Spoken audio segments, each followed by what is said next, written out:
Hello, for those that don't know me, my name is Kate Bryant and I'm the Head of Non-Ionising Radiation in Medical Physics and Clinical Engineering at the University Hospital of Wales.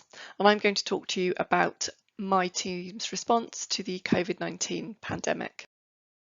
So we're one of 5 sections of Medical Physics and Clinical Engineering at UHW, and we provide vascular ultrasound, ultrasound QA, laser safety, UV, research and development, and teaching and training. We are a relatively small team. So for most of the pandemic, we had 6 clinical scientists. We now have 7. We have a clinical technologist, an STP trainee, 2 healthcare assistants, and 2 admin staff. So before the COVID-19 pandemic, we were performing around 9,000 vascular ultrasound scans per year. All of our clinical scientists have split roles between vascular ultrasound and scientific services. So in total, we have about 3.5 whole-time equivalents towards the vascular ultrasound service. We have 2 scan rooms and 3 scanners. One is a portable for the wards, and approximately 80% of our daily workload is unplanned. So these are patients attending from one-stop or rapid access clinics, A&E or hospital wards for DVT, stroke, vascular surgery and vascular access. Our Ultrasound QA service is a regional service, so we cover 5 health boards and health organisations across Wales, with approximately 120 ultrasound machines on our books. We have 3 certified laser protection advisors within the section, and we look after 32 lasers within 15 laser services across the health board. Our LPAs represent on the Health Board's Radiation Protection Group, the Radiation Protection Scientific Standing Advisory Group for Welsh Government, and I'm also Vice Chair of the Medical Physics Welsh Scientific Advisory Committee for Welsh Government. So our response to the COVID-19 pandemic, so we remained on site from the beginning due to the acute nature of our services. So we maintained all our acute and urgent scan services for DVT, stroke, acute limb, and towards urgent cancer and cardiac surgeries, with our scan priorities based on the Royal College of Surgeons and Royal College of Radiology COVID guidelines. And we performed approximately 6,000 scans in the year March 2020 to 21, which is approximately 2/3 of our normal workload. So we had to quickly establish a red zone for imaging COVID positive patients in parallel to the acute and urgent imaging for non-COVID-19 patients. So for outpatients, we established a COVID-19 safe pathway, and a red zone was set up in the medical physics corridor. This required direct entry so that patients weren't walking through the hospital. And to do this, we had to partially close the medical physics corridor and the ionising staff offices, and our directorate management offices were used as our donning and doffing areas for PPE. So I'd just like to say I'm extremely grateful to our colleagues for letting us use their offices and for their understanding. For inpatients, for COVID positive patients, we performed portable scans on the wards and intensive care units. And we also established a scan service towards the Dragon Heart Hospital, which was the field hospital at the Principality Stadium. And then last autumn, when the stadium reopened for the rugby, that service was transferred to the new Lakeside wing on site at UHW. We faced very high demands for DVT scanning during COVID-19 peaks, and then subsequently due to vaccination concerns. Our usual DVT positivity rate is around 10%. But greater than 90% of patients who were positive for COVID-19, both inpatient and outpatients that we scanned, were positive for DVT. And almost all COVID-19 patients on intensive care that we scanned had an acute DVT. But there was no marked change in the positivity rate related to vaccine concerns. So the positivity rate here stayed at around 10%, although this did significantly increase our workloads at times. We worked extremely closely with the DVT clinic and clinic nurses and the haematology team. And we all worked additional bank holiday sessions and some weekends to meet the DVT intensive care and emergency unit demands. So some of the challenges we faced, obviously everybody was facing a rapidly changing situation. Guidance was rapidly changing, particularly in the early pandemic where it was changing hourly at times. But we established COVID-safe procedures, set up our room and equipment decontamination, and ensured we had PPE. We remodelled services to provide safe imaging across all patient streams. So we provided imaging across COVID positive, COVID negative patients, and also patients who were, for example, isolating prior to elective surgery.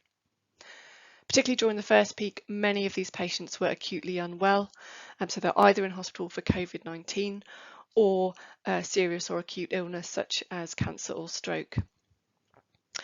Many patients attending hospital at the time were extremely anxious. The hospitals had a no visitor policy, so the patients didn't have their normal family or visitor support. So communication and reassurance with patients was particularly important.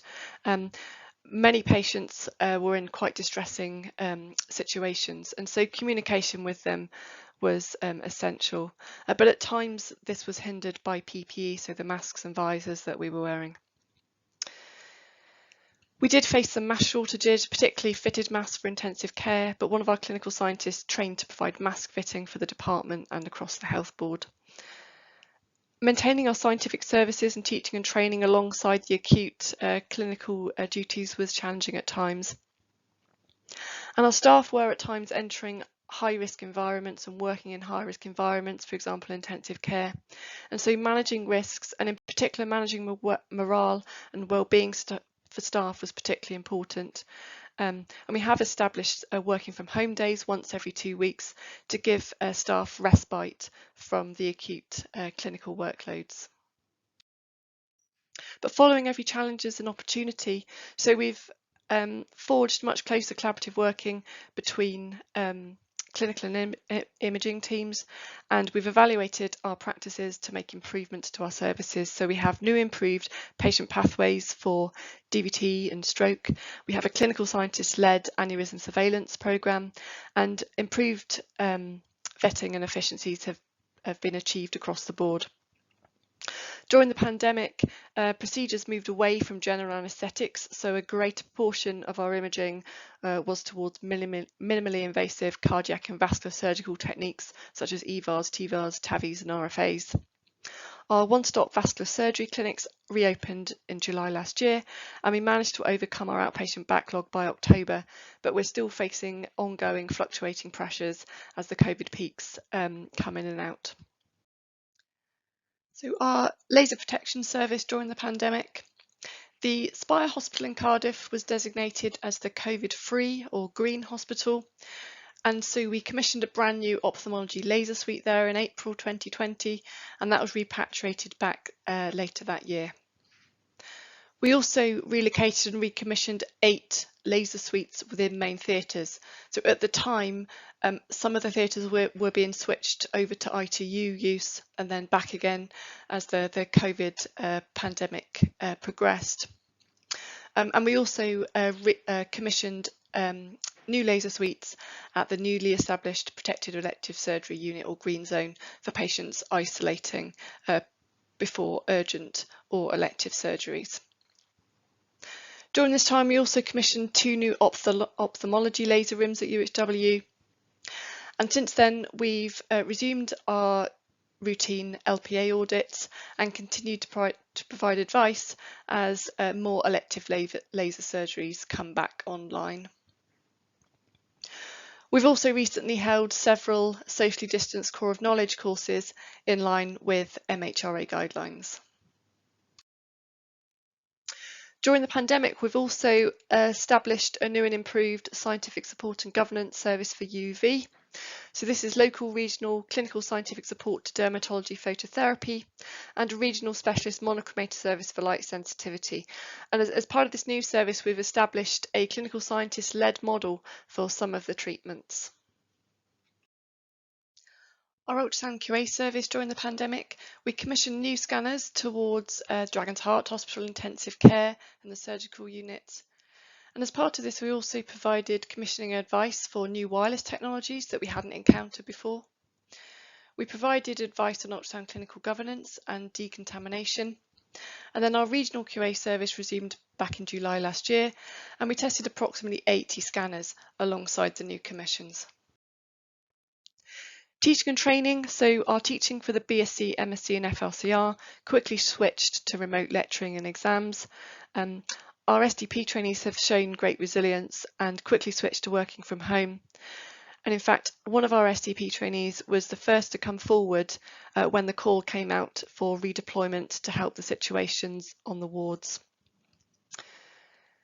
We've also been involved in the National Schools Curriculum Review, the final interviews, and ACS Route 2 interviews during this time.